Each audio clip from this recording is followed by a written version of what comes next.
WhatsApp ಬಳಸುವಂತ ಎಲ್ಲರೂ ಕೂಡ ಈ ವಿಡಿಯೋ ನೋಡಲೇಬೇಕು. ಎಸ್ಪೆಷಲಿ ವಾಟ್ಸ್ಆಪ್ನಲ್ಲಿ ಜಾಸ್ತಿ ವಿಡಿಯೋ ಕಾಲಲ್ಲಿ ಮಾತಾಡ್ತೀರಾ ಅಂದ್ರೆ ಇವಾಗಂತೂ ಲಕ್ಷಾಂತರ ಜನರ ವಾಟ್ಸ್ಆಪ್ ಅಕೌಂಟ್ಗಳು ಹ್ಯಾಕ್ ಆಗ್ತಾ ಇದೆ. ಬಿಕಾಸ್ ಅವರ ವಾಟ್ಸ್ಆಪ್ನಲ್ಲಿ ಈ 3 ಸೆಟ್ಟಿಂಗ್ ಆನ್ ಆಗಿಲ್ಲ. ಅದಕ್ಕಾಗಿ ಇದರಿಂದ ನಿಮ್ಮ ವಾಟ್ಸ್ಆಪ್ನ ಮೂಲಕ ನಿಮ್ಮ ಫೋನ್ನ ಕೂಡ ಹ್ಯಾಕ್ ಮಾಡ್ತಾರೆ. ಜೊತೆಗೆ ನಿಮ್ಮ ಫೋನ್ನಲ್ಲಿರುವಂತಹ ಫೋಟೋಸ್ಗಳು, ವಿಡಿಯೋಸ್ಗಳು, ಮೆಸೇಜು, ಕಾಂಟ್ಯಾಕ್ಟ್ಸು ಎಲ್ಲನೂ ಕೂಡ ಹ್ಯಾಕ್ ಮಾಡ್ಬೋದು. ಜೊತೆಗೆ ನಿಮ್ಮ ಬ್ಯಾಂಕಲ್ಲಿ ಏನಾದರೂ ದುಡ್ಡಿದೆ ಅಂತಂದ್ರೆ ಅದನ್ನ ಕೂಡ ನಿಮಗೆ ಗೊತ್ತಿಲ್ಲಂಗೆ ಖಾಲಿ ಮಾಡ್ಬೋದು ಅವರು. ಜೊತೆಗೆ ನಿಮ್ಮ ವಾಟ್ಸ್ಆಪ್ನ ಹ್ಯಾಕ್ ಮಾಡೋದ್ರಿಂದ ವಾಟ್ಸ್ಆಪ್ನಲ್ಲಿ ನೀವು ಯಾರ ಜೊತೆಗೆಲ್ಲ ಮೆಸೇಜ್ ಮಾಡಿದಿರಾ ಮತ್ತೆ ಫೋಟೋಸ್, ವಿಡಿಯೋಸ್ನೆಲ್ಲ ಶೇರ್ ಮಾಡಿದಿರಾ, ಜೊತೆಗೆ ಯಾರ ಜೊತೆಗೆಲ್ಲ ವಿಡಿಯೋ ಕಾಲ್ ನಲ್ಲಿ ಮಾತಾಡ್ತಾ ಇದ್ದೀರಾ ಎಲ್ಲಾನು ಕೂಡ ಹ್ಯಾಕ್ ಮಾಡಿ ಅದನ್ನ ಬೇರೆ ಒಂದಷ್ಟು ಥರ್ಡ್ ಪಾರ್ಟಿ ವೆಬ್ಸೈಟ್ ಅಲ್ಲಿ ಲೀಕ್ ಕೂಡ ಮಾಡಬಹುದು ಅವರು.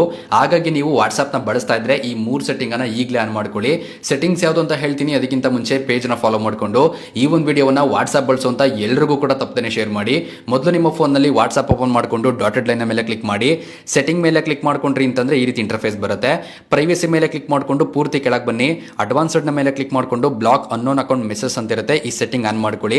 ಇದರಿಂದ ವಾಟ್ಸ್ಆಪ್ ನಲ್ಲಿ ನಿಮಗೆ ಗೊತ್ತಿಲ್ಲದಿರುವಂತಹ ಯಾವುದೇ ಒಬ್ಬ ವ್ಯಕ್ತಿ ಯಾವುದೋ ಒಂದು ಲಿಂಕ್ ಅನ್ನ ಶೇರ್ ಮಾಡಿದ್ರು ಅಥವಾ ಅಪ್ಲಿಕೇಶನ್ ಶೇರ್ ಮಾಡಿದ್ರು ಅಂದ್ರೆ ಆ ಒಂದು ಮೆಸೇಜ್ ಅನ್ನ ವಾಟ್ಸ್ಆಪ್ ಆಟೋಮೆಟಿಕ್ ಆಗಿ ಬ್ಲಾಕ್ ಮಾಡುತ್ತೆ. ಕೆಳಗೆ ಬಂದ್ರಿ ಅಂತಂದ್ರೆ ನಿಮಗೆ ಪ್ರೊಟೆಕ್ಟ್ IP ಅಡ್ರೆಸ್ ಇನ್ ಕಾಲ್ಸ್ ಅಂತ ಇರುತ್ತೆ, ಇದನ್ನ ಆನ್ ಮಾಡ್ಕೊಳ್ಳಿ.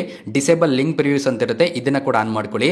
ಈ 2 ಸೆಟ್ಟಿಂಗ್ ಅನ್ನು ಆನ್ ಮಾಡೋದ್ರಿಂದ ನಿಮ್ಮ ವಾಟ್ಸ್ಆಪಿನ ಮೆಸೇಜು ಅಥವಾ ವಿಡಿಯೋ ಕಾಲ್, ಫೋನ್ ಕಾಲ್ ನ ಯೂಸ್ ಮಾಡಿಕೊಂಡು ನಿಮ್ಮ ಫೋನಿನ IP ಅಡ್ರೆಸ್ ಅನ್ನ ಯಾರು ಕೂಡ ಟ್ರ್ಯಾಕ್ ಮಾಡಕ್ಕಾಗಲ್ಲ. ಇದರಿಂದ ನಿಮ್ಮ ವಾಟ್ಸ್ಆಪ್ ಅಕೌಂಟ್ ಸೇಫ್ ಆಗಿರುತ್ತೆ. ಜೊತೆಗೆ ನಿಮ್ಮ ಮೊಬೈಲ್ ಫೋನ್ ಕೂಡ ಯಾರು ಹ್ಯಾಕ್ ಮಾಡಕ್ಕಾಗೋದಿಲ್ಲ.